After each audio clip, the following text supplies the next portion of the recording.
नमस्कार भाइयों बहनों। जैसा कि आप सब लोग जानते हैं, इस समय श्राद्ध पक्ष चल रहा है और आज की इस वीडियो में मैं आपको सबसे पहले एक कहानी सुनाऊंगा और उसके बाद हम आगे की बातचीत करेंगे। तो कहानी है महाभारत के समय की और महाभारत आप सब लोगों ने देखी होगी। और जब भी महाभारत का नाम आता है, जब भी हम महाभारत की बात करते हैं, तो दानवीर कर्ण का नाम उसमें जरूर लिया जाता है। अब ये जो कहानी मैं आपको सुनाने जा रहा हूं, हो सकता है आप लोगों ने सुनी भी हो। ये कहानी कर्ण की ही कहानी है और कर्ण को महादानवीर के नाम से जाना जाता था। कर्ण ने अपने पूरे जीवन काल में जितना दान किया वो आज तक कभी किसी ने नहीं किया। इवन उसने अपने शरीर के अंगों को, कवच कुंडल को भी उखाड़ के दान में दे दिया था। जिसने उससे जो मांगा कर्ण ने उसको वो दिया। जो कर्ण के पास आया कर्ण ने कभी भी उसको खाली नहीं जाने दिया। कर्ण से जिसने जो मांगा उसने वो दान में दे दिया। अब पूरी जिंदगी दान करने के बाद जब कर्ण की मृत्यु हुई और कर्ण स्वर्ग लोक पहुंचे, तो वहां पे जब खाना परोसा जा रहा था तो कर्ण की थाली में केवल हीरे, जवाहरात, सोना और चांदी परोसा गया। जब कर्ण ने इसके बारे में यमराज से पूछा कि भैया मैं इनको कैसे खा सकता हूं, मैं हीरे, जवाहरात, सोना, चांदी ये सब चीजें मैं कैसे खा सकता हूं, मुझे खाने में अन्न क्यों नहीं दिया जा रहा।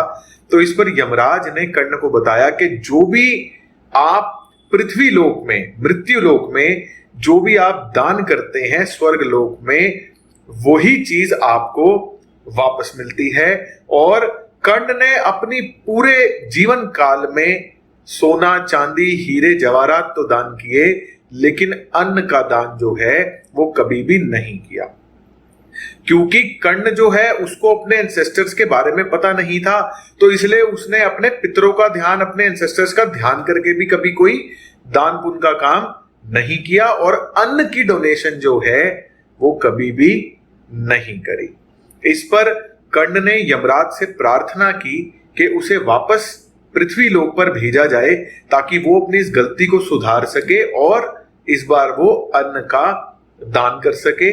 यमराज ने उसकी इस विनती को स्वीकारते हुए उसे 14 दिन के लिए वापस पृथ्वी पर भेजा, जिसमें पूरे 14 दिन लगातार कर्ण ने अपने लिए, अपने एंसेस्टर्स के लिए और सभी डिसीज लोगों के लिए अन्न का दान किया। और उन्हीं 14 दिन को हम पितृपक्ष के रूप में मनाते हैं। अब जो पितृपक्ष है, पितृपक्ष में कहावत है कि अगर आप पितृपक्ष में भूखे को रोटी खिला देते हैं, अन्न का दान करते हैं, तो उससे बड़ी चैरिटी इस संसार में दूसरी कोई नहीं मानी जाती। और आज की इस वीडियो में मैं आपको उसी के ऊपर कुछ इंसाइट्स देने जा रहा हूं, क्योंकि जो उपाय आपने करना है उसकी तारीख अब नजदीक है और वो तारीख है 25 सितंबर 2022। 25 सितंबर 2022 को महालय अमावस्या के रूप में जाना जाता है और ये महालय अमावस्या की जो रात है, ये रात पितृपक्ष से नवरात्रि में एंटर होने की रात है। और कहा जाता है कि महालय अमावस्या के दिन अगर आप अपने पितरों का ध्यान करते हुए अन्न का दान करते हो तो आपको अपने पितरों का आशीर्वाद मिलता है इस जन्म में भी और आपके आने वाले अगले सभी जन्मों में भी।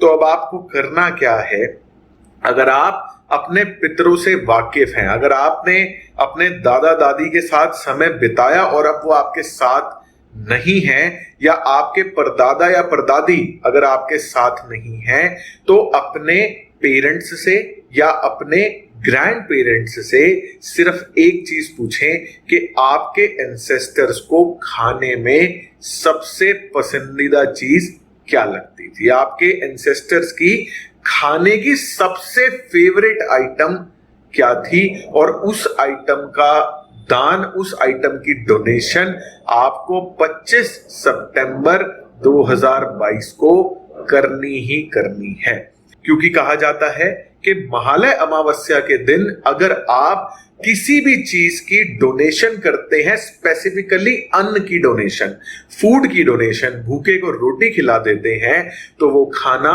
सीधा आपके पितरों की थाली में परोसा जाता है और आपको अपने पितरों का आशीर्वाद भी मिलता है। और हम हैं क्या, हमारा जीवन क्या है, सब कुछ पितर है। पितर क्या है, वास्तु में भी अगर हम बात करें तो पितर रिप्रेजेंट करते हैं हमारी जड़ों को, हमारी रूट्स को। एक पेड़ है, आप उसकी टहनियां काट दो, आप उसकी पत्तियां उड़ा दो, आप उसके फल फ्रूट तोड़ दो, आप उसका तना तक काट दो, फिर भी वो पेड़ वापस अपने उसी विशाल रूप में खड़ा हो जाएगा, वापस उग जाएगा कुछ समय में। लेकिन अगर आपने पेड़ की जड़ें काट दी तो फिर वो पेड़ मर जाता है।